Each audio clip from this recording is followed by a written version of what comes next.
Let's put your name in the headline here. You guys are epic. I'm not saying anything bad about I've Kardashian. said it for years. I've said it for years. How can you hate on them? They created a media empire, and they should be an inspiration to everybody, because believe me, for how many years were they a joke? I mean, they still are, but I mean, now they're laughing all the way to the bank. But I mean, for years, I mean, people were like, Kim will never appear on the cover of Vogue. Kim isn't this. She's not. I mean, Kim has defied every single thing that people have said she can't do. They're amazing. And Chris, look, she was a marketing machine for Caitlyn when Caitlyn was, before Caitlyn's transition, and she was an Olympian. I mean, Chris brought Bruce back from like the brink of basically bankruptcy. I mean, they're genius. I have nothing but great things to say too. And I adore Khloe. I think everybody wants to see Khloe happy, and Kim's amazing. Kim's a genius. And not for nothing, every person I have on my show that knows them says the same thing. They fucking work. They work. And like you like read about them with, yes, they make questionable choices with their hearts. Okay. Like they pick these guys, but short of that, when do you read anything scathingly negative, really dark about the Kardashians? Like, where's this? You do? Because I don't, racist, but there is stuff I know about the ex-assistant. Is that what it is? Well, I don't know about that. I just know about she's coming out with, she was trying to come out with a makeup line. She stole another, I think they do much like what Mark Zuckerberg has been accused of for years, which is they find other content creators and they rip off everything that they're doing, and then they create their own stuff. I mean, you can argue that's capitalism. I mean, Mark Zuckerberg is notorious for flying people out to Facebook, pretending like he's going to hire them, taking all their ideas and then never calling them again. I mean, that's those stories have been out there for years and years and years. And the Kardashians, not in a different way, but they allegedly, I mean, Kim's being sued right now for not Skims, but allegedly taking from a Black creator. And anyway, I mean, so that's what it says. A lot of it. Well, I mean, I guess then my point that I just try to make is wrong. Kim Kardashian lawyer says skin trademark lawsuit is not what it seems. We've done nothing wrong. Okay.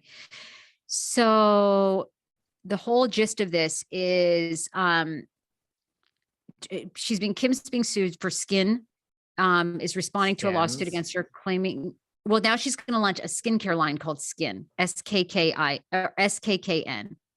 Claiming her company has done nothing wrong. In a lengthy statement provided to Us Weekly, lead attorney Michael Rhodes, who represents the 41-year-old, denied any wrongdoing. The lawsuit is not what it seems. And let's see. Anyway, you can read the whole thing, but this is allegedly she stole from a Brooklyn-owned Miss Lunsford company. Well, as small business. Well, give the woman 150 grand and have her go. I mean, as Mr. Wonderful says, like, what's going to stop one of the big guys from coming along and crushing you like the cockroach that you are? That's what Mr. Wonderful says.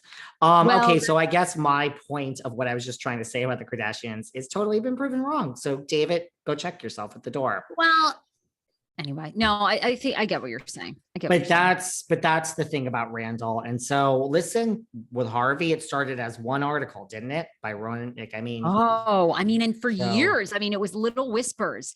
And we've seen that with Randall, whether it's been, 50 Cent, Layla drops. I mean, if you listen to Layla's podcast, if you read between the lines, oh my God, stop. It's okay. You're learning your Bravo people as we go along, and that's okay. No, I've never been a Vanderpump Rules fan. That's why. Lala.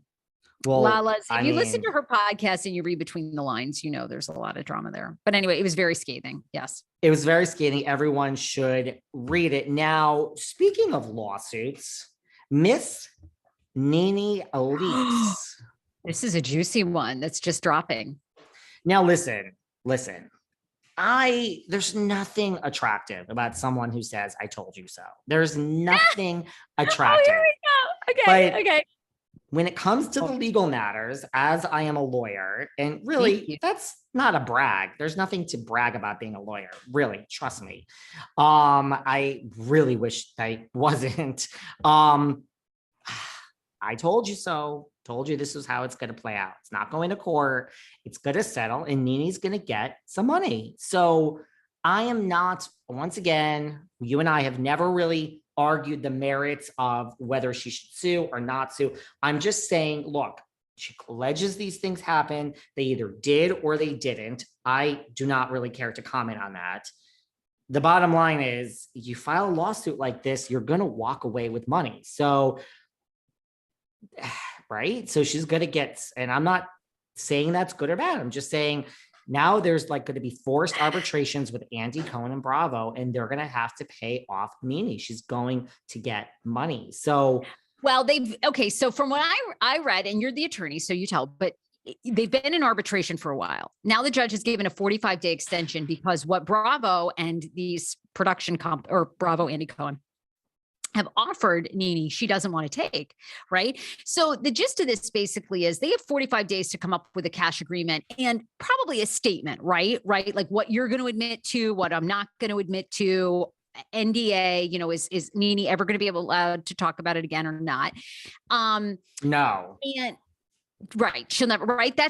Basically that's what you give up, right? You get the $5 or $10 million, but you can never speak about the terms of the agreement or anything about Bravo or Andy again. Right. And you're never going to work there again. You might work for another network.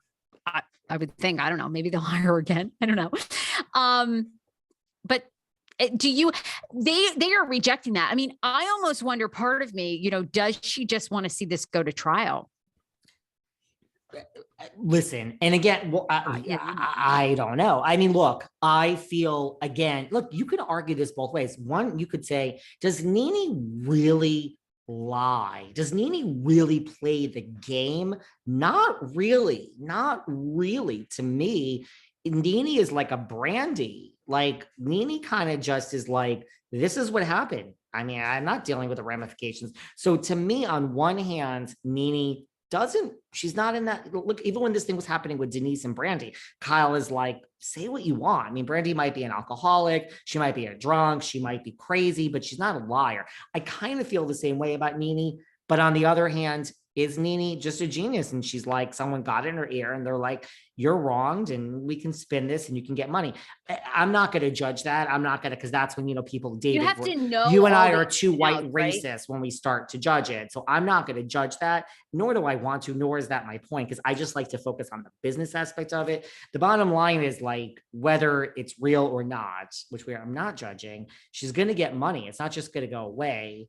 I just would love to know the dollar amount of what she's not accepting. I don't know. I don't think she's like waiting for it to go to trial. I think she wants money.